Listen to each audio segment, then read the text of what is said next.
I love fantasy books. So, of course, I listen to a podcast called Fantasy Fangirls. This show deep dives into romantasy books and has grown so quickly. It makes me ridiculously happy for them.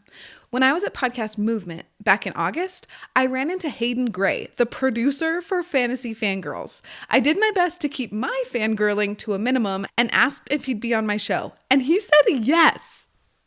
Hi, I'm Andy Smiley, your friendly podcast guide, and the podcast coach for women who want to grow their shows without burning out.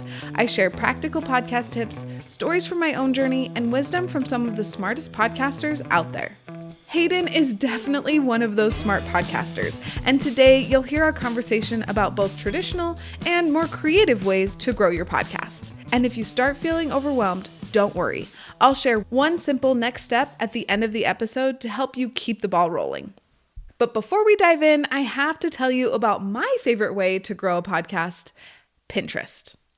I don't have time to chase algorithms. Between driving kids everywhere, running my business, and reading fantasy books way past my bedtime, I needed a marketing strategy that didn't depend on posting every day. So I went Instagram optional and leaned into Pinterest. And now my pins keep working for me for months. One of them has more than 7,000 views and still brings in new listeners every week. If you want to see if Pinterest could do the same for your show, grab my free 2-minute "Is Pinterest right for me?" checklist. You'll know in just a couple minutes if Pinterest is worth your time. The link is in the show notes. All right, let's dive into my conversation with Hayden Gray, producer of one of my favorite podcasts, Fantasy Fangirls. I am so excited to have Hayden on the podcast today. He is the producer and the sanity manager for one of my very favorite podcasts, Fantasy Fangirls. So this is a huge treat. And Fantasy Fangirls is not only a really great podcast, but they have their marketing down pat. So I'm really excited to dive into how they've been able to grow their show and all of the fun things. So Fantasy Fangirls has grown really fast. I am so happy for you. It makes me so happy every time you guys reach a new goal or like get more followers or more downloads. It just makes me so happy. And I'm wondering, what do you credit in helping the show grow so quickly? Yeah, I mean, first of all, it had nothing to do with me. I didn't join Nicole and Lexi until October of 2023, and they launched the show in early September of 23, so about a month before I came on.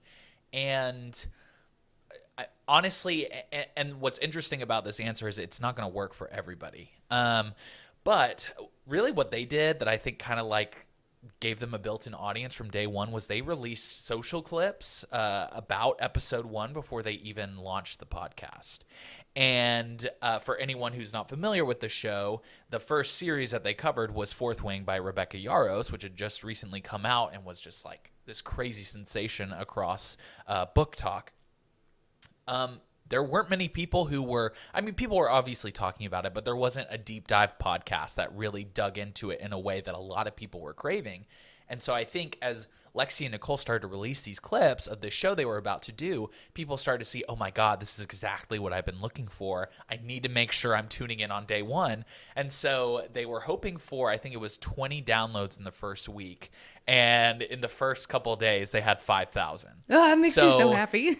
Yeah, it's so funny because it's one of those kind of like overnight things. It's such a cliche of like, oh my gosh, everything changed overnight. But it really was that, and I think a lot of it just came down to them being really smart to release clips before the show even started.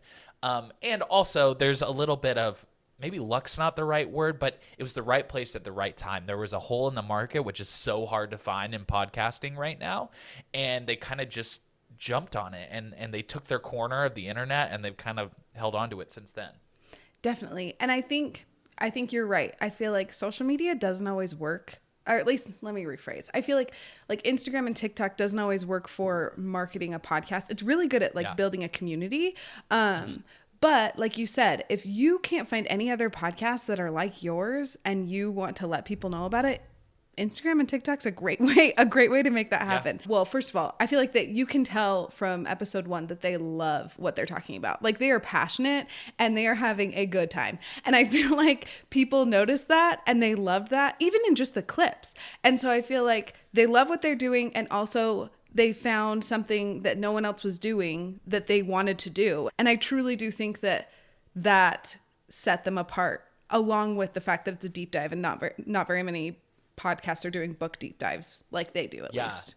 Yeah, and I think the thing that was really interesting to me that I saw when I was considering going to work with Nicole and Lexi was that a huge issue in the podcast industry is like social media is great, but how do you get someone to click off of Instagram and move over to Spotify or to Apple Podcasts to actually listen to the show? And I was like, I don't know what the answer is, but they have figured it out. And I think it really comes down to like how excited, like how can you tap into a community that is excited about what you're providing so much so that they're willing to stop their scroll and move over to somewhere else. And if you're going to start a show and you want to promote it on social media, I think you should. But at the same time, you have to ask yourself, like, how am I getting people to want to jump over from where they already are to a completely different ecosystem so that they can actually listen to my show? Totally. And I think your social media clips have to be incredibly compelling and like you have to have the right fan base, and your social media clips have to be like over the moon excited so that people are like, wow, okay, I have to go listen to this thing. Yeah, absolutely. And just like another tidbit, like just the audiograms that people can do, they're just not effective anymore. And you really do need to lean on the video element as much as you can. The industry is in this weird place where everybody knows that we need to be using video, but we don't really know how to use it. Or people start using video and they start making a YouTube channel and turning it into a podcast. And so it's like one of those necessary evils, right? You have to figure out how video works within your own podcast universe, so to speak. And you have to put some real thought behind it, because otherwise you're just really going to be wasting time. I think a lot of shows post social clips just out of obligation, but you kind of have to ask yourself, okay, how can I get some kind of return on investment here? Whether it's like community building, to your point. Just because you post social clips doesn't mean it has to turn one-to-one into downloads. That can become its own living, breathing thing that you're building an asset for your show. But all that to be said, I think it's not just as simple as posting clips 99.9% of the time. Yeah, I totally agree. Okay, so we know that social media doesn't work for every podcaster. So what is the easiest or simplest strategy that the Fantasy Fangirls team has implemented to grow your show other than social media? Yeah, I was thinking about this question, and the thing that really comes to mind is like investing in our community.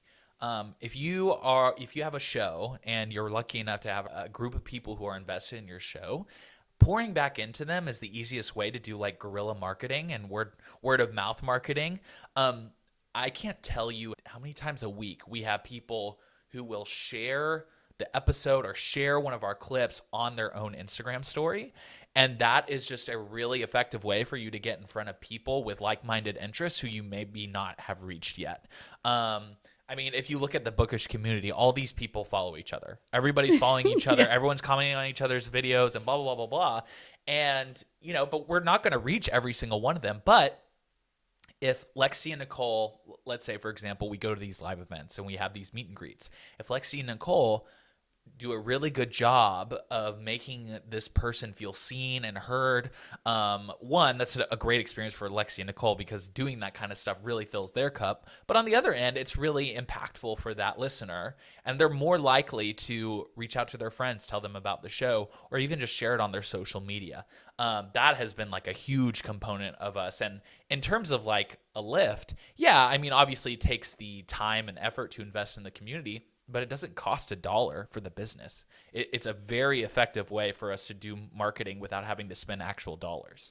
Totally. And okay, so most of my listeners' shows aren't quite as big as Fantasy Fangirls yet. Sure. So I feel like not all of us have meet and greets to go to.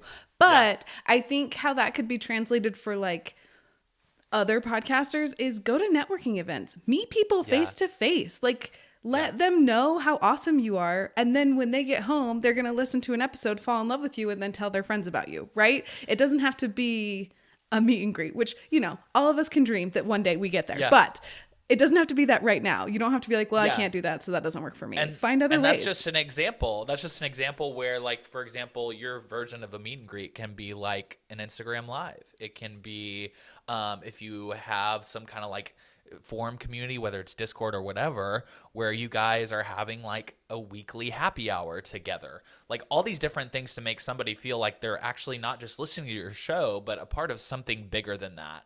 Makes them actually want to sell the product, so to speak, to people that they come into contact with. Definitely. And we all know that the best way to grow your show, like bar none, is word of mouth, right? And the best way to get word of mouth growth is by helping your people fall in love with you and then become your biggest fans to share with other people. So what advice do you have for newer podcasters that are like, their show is launched, they've got a few episodes out, and they're like, okay, I am not scared of launching anymore. I know that I can do it, but now I'm looking to grow. What's your advice for those podcasters? Yeah, so one thing that is really difficult about podcasting is discoverability. Like I think that the bigger institutions in our industry have kind of failed us as creators and not figuring out a way to actually give us a reliable way to discover our shows, except through YouTube, which is inherently not a platform that was built with podcasts in mind. Yeah. And we've been talking about social media and how it's not always that effective for podcasts. So really what you have to do is you kind of have to take things into your own hands and ask yourself, where is my audience? So in the case of moms, right, you do a lot of work with mothers.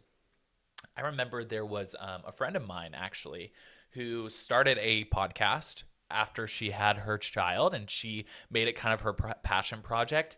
And I can't help but think of like all the different Facebook groups that mothers join whenever they are looking for community as they're going through this incredible life change. And I think like that's one place where you know that your audience is going to be. Start connecting with that community in a genuine way. Don't join the community and immediately plug your podcast, but become a part of that community and start funneling people to your show that way. For us, it was Instagram and TikTok, because ironically, a lot of people who love books and want to connect with people about books, but don't have anyone to talk about books with, are just kind of scrolling on Instagram or TikTok and watching stray videos here and there, but they don't have that sense of community yet. That's what Fantasy Fangirls was going to be for them. We just had to find them. So for us, it was social media. For other people, it could be Facebook groups. It could be like local community things, right? You could actually go to in-person events and start making friends and networking in that way. I mean, there's any number of things you can do. You just have to look in the right place.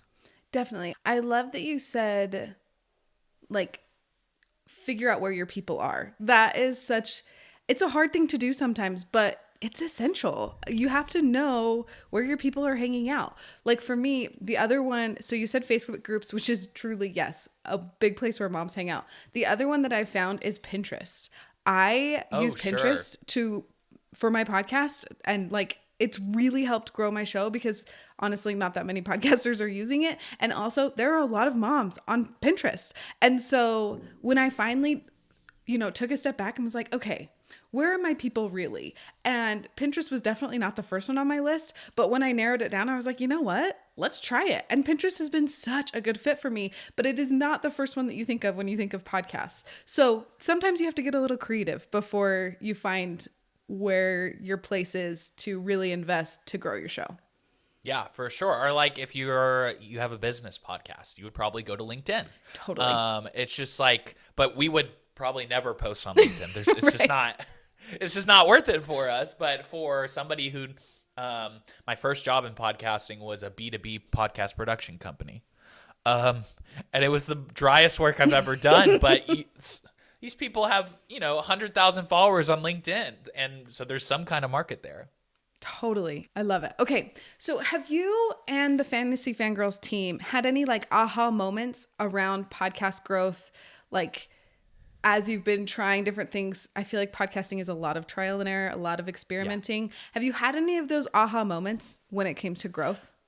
Yeah. And I think this is really relevant for people who feel like they're starting to really build some kind of community and starting to notice some of that traction in their community. The biggest moment for our business since we started was when Onyx Storm released, which was the third book of the Fourth Wing series in, I believe it was January of this year. And we knew that was a really, really big deal for us. And coincidentally, at the time, we had gotten in contact with a service provider who is basically a competitor for Patreon. So they essentially run like they service your subscription model that a lot of different creators use. And it's better fees, it's an easier experience, blah, blah, blah, blah, blah. Anyways, all that being said, we were considering doing it, but we were terrified because getting people, like we said, to move from one place to the other is really, really difficult. And so we were debating whether or not to do it, and we ended up taking the plunge, and we wanted to capitalize on Onyx Storm. So we said, we want to launch our new subscription model a week before the book comes out. And in doing that, not only did our listenership grow just through Onyx Storm, but we also doubled our subscription revenue because of it. And I've kind of toyed around with the idea of calling this like excitement stacking, to where if you have your community, let's say, or even like, I don't know, if you were, obviously, I don't know if any of your moms are like sports people, but let's say you were an NFL podcaster, right? And you know that the new season is going to start, or it already started this past week. Maybe you would want to do some big announcement around your content or around your community in conjunction with that time. And this comes back to knowing where your people are, not only just like physically, but emotionally. Like, people were so ready for this book to come out, and they were so excited to see what Nicole and Lexi had to say. And once they realized, like, oh, there's going to be extra stuff on this fan club, I have to sign up, basically. And so it was really serendipitous. Like, we were terrified that I was doing this, and we ended up having, I think it was, not only did we double our subscription revenue, but we had 90% of our current membership, our current people on Patreon migrate within like the first 2 weeks. That's awesome. And I seriously, I think part of it was obviously our planning from a marketing perspective, but the other part was just the level of excitement around the community in general about the new book. Definitely. Okay, I absolutely love that. I feel like you can, well, I think it would be a little bit harder with my podcast, but my podcast just isn't as exciting. Let's just be honest. It's fine. It's like got a lot of good information. It's got good information, but it's not exciting. But like, if you had like a Taylor Swift like fan club podcast, and you knew her, like her new album was coming out, have a big announcement then, or like, and then of course, then she got engaged on top of that. So like, it would just be a good thing for you. But like, I love the idea of plan your stuff around stuff that's already happening that your people are excited about. Like, that just makes sense. And it's not that hard to like piggyback on someone else's thing that they're already doing. Like you said, with Onyx Storm's coming out either way, we might as well take advantage of all these people being excited about it.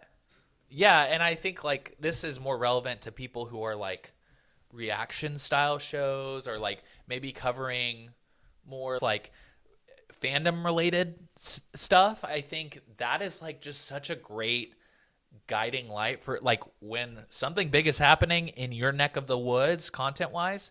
Like, don't just do, oh my gosh, reaction episode to this new book.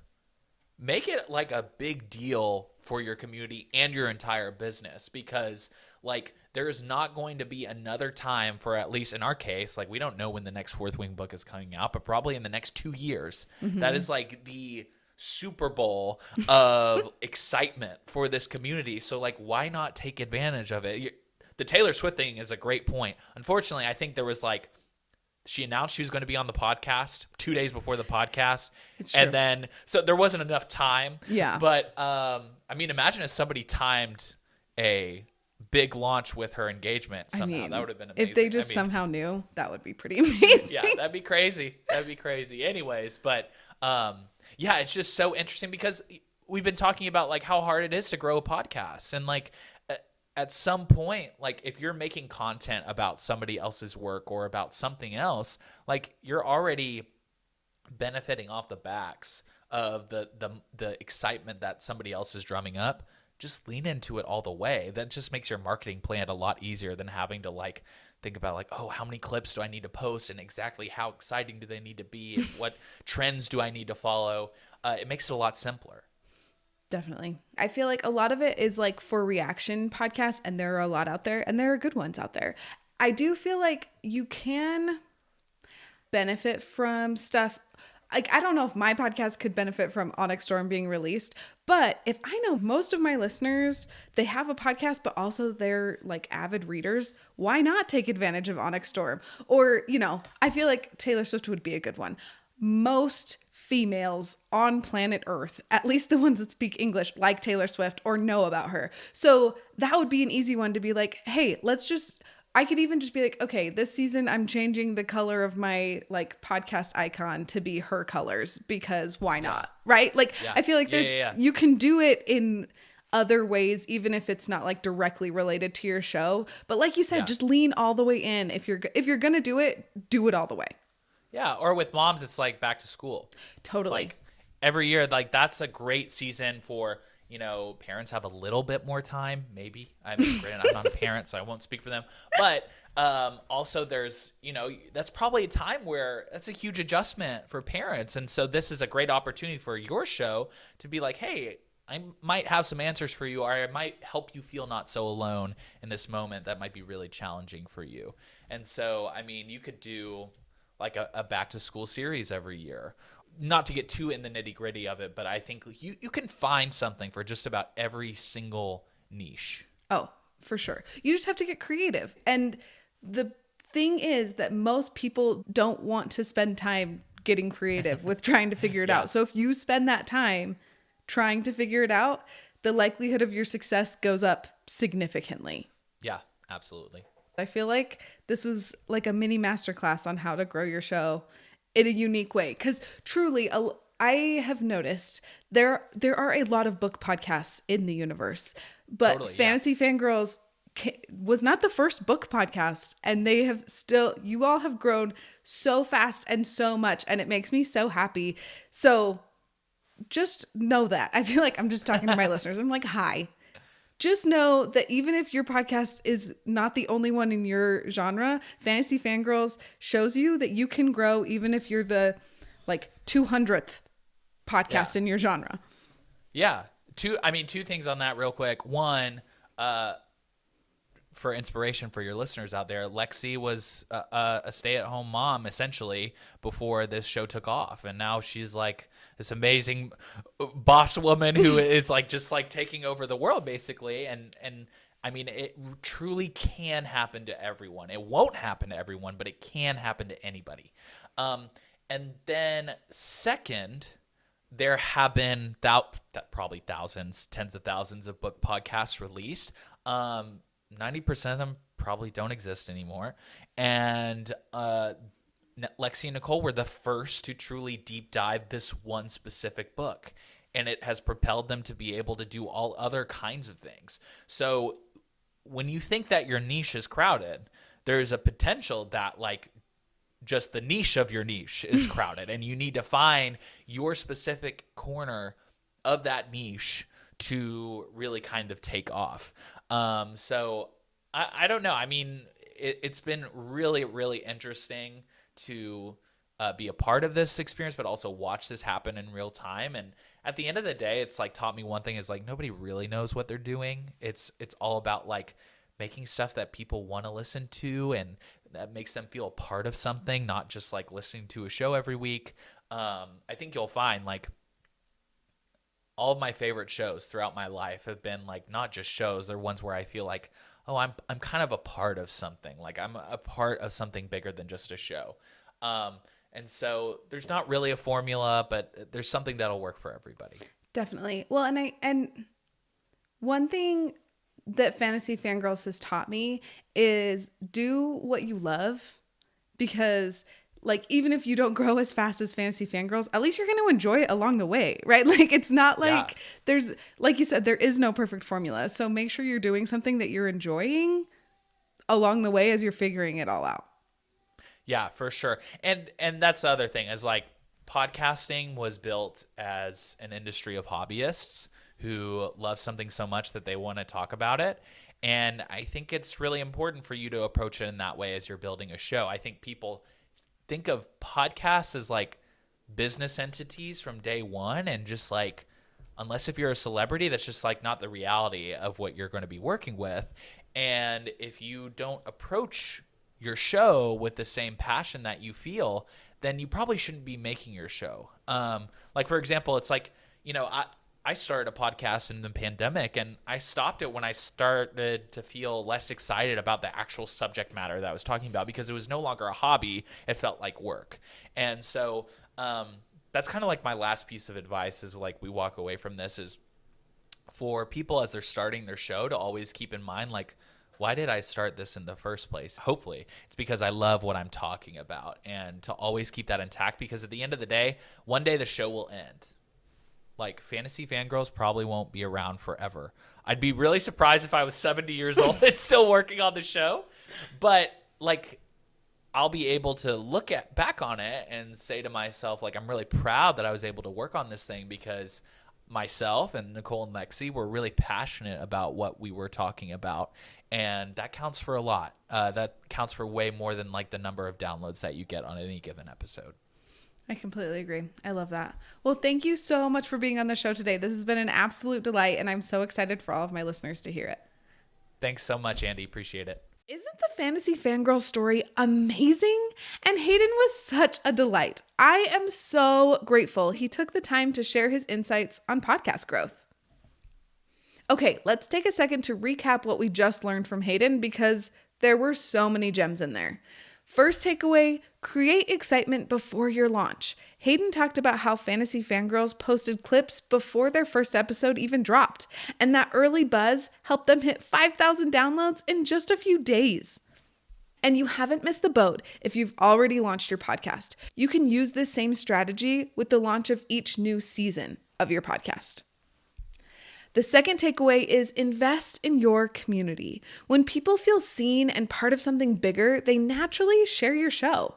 Whether it's a quick Instagram live, replying to comments, or hosting a small listener chat, these moments matter more than fancy marketing. The third takeaway is look for your people in unexpected places. Maybe your listeners are hanging out on Pinterest, in Facebook groups, or at local events. Once you find them, show up there and genuinely connect. And finally, Hayden reminded us that passion is the secret sauce. You don't have to have everything figured out. Just make something you love and invite others to love it with you. If you're feeling overwhelmed and not sure where to start because there was a lot of goodness in there, here's your friendly next step. Set a 5-minute timer and brainstorm all the places online or in real life where your listeners hang out. Then think about one small way you can show up in those places and connect with future listeners. Do you know any other podcasters who are also fantasy fans? You should definitely send this episode to them. Next week, I'll be sharing a marketing plan you can use next month during the holiday season, because I know things can get really crazy during this time of year. Thanks for being here, and I'll see you next week.